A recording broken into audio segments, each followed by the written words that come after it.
খানি দিব। হাদিস শরীফে আরো হাদিস আছে, কিয়ামতের ময়দানে আল্লাহ তাআলা বান্দারে জিজ্ঞাসা, বান্দা বান্দা আমি উপাস আসলাম, আমি ক্ষুধার্ত আসলাম, তুমি আমারে খানা দিছো না।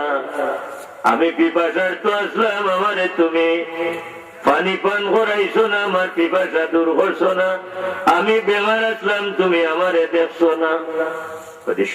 আল্লাহ দিকেই বন্ধায় ভাইব, আল্লাহ আপনি তো ও এক জাত, আপনি হইলে আল্লাহ সামাদ, আপনার কোনো প্রয়োজন নাই, বুকা বাগারও কোনো প্রয়োজন নাই, টাকার বুকুর কোনো আপনার কোনো কোনো জিনিস খাওয়ার কোনো প্রয়োজনও নাই, বুক লাগার তো কোনো কথাও নাই।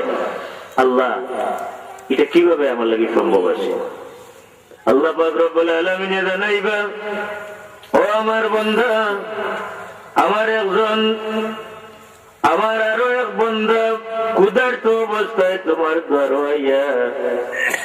দরবারও খানি চাইছিল, ক্ষুধা অবস্থায় তার পেটও ক্ষুধার যন্ত্রণা লইয়া, যদি টাইমে তুমি তারে খানা দিলাইতাই, তাহলে আমি আল্লাহ রে খাওয়ানি হইতো। আমার পিপাসার তো বন্দা পিপাসায় কাতর হইয়া অতিষ্ঠ হইয়া তোমার দ্বার আইছিল পানি পান করবা লাগি, তুমি তারে দিছো না। যদি তারে এই টাইমে দিলাইতাই, আমি আল্লাহরে পানি পান করানি হইতো। আমার বন্দা বেমার পড়ছি, তুমি তারে গিয়ে যদি দেখতাই, তাহলে আমি আল্লাহরে দেখা হইতো। সুবহানাল্লাহ। বেমার পড়লে দেখা এটা আরো মুসলমানের হক হইল, ও মুসলমান হইল, আপনি গিয়ে বেমার যে করবো তারে দেখলে সব আসেনি না? মানুষ হিসাবে তার একটা অধিকার আসেনি না? অধিকার আছে। মানুষ হিসাবে তার একটা অধিকার আপনার উপরে অবশ্যই আছে।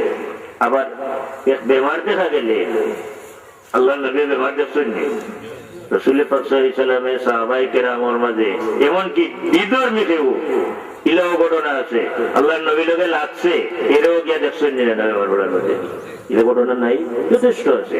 রাসূল পাক সাল্লাল্লাহু আলাইহি ওয়াসাল্লামে কোন সাহাবী বেমার পড়লে আল্লাহর নবী তার বাড়ির যাইতা দেখবা লাগে। সুবহানাল্লাহ। এটা নবীর সুন্নত এবং এক মুসলমানের আর এক মুসলমানের উপরে হক, 5টা হক, অন্যের হয়তো হয়েছে 6টা, এর মাঝে একটা। বেমার পড়লে গিয়ে দেখলে লাভ কিটা? ও যে আমি কইছিলাম বলে এক মখলুকের লোকে এক বালা ব্যবহার করলে বেহেশতের সার্টিফিকেট লই যাওয়া যায়। সুবহানাল্লাহ। বললে ও দেখো বেমার একজন বন্ধা যদি দেখাতে আপনি যাই, হুজুরে ফরমাইন যে আমার কোন উম্মতে আরো একজন মানুষের বেমার দেখাত গেল, আল্লাহ পাক রব্বুল আলামিন একজন ঘোষণাকারীরে নির্ধারণ করিয়া দেন ফেরেশতারে,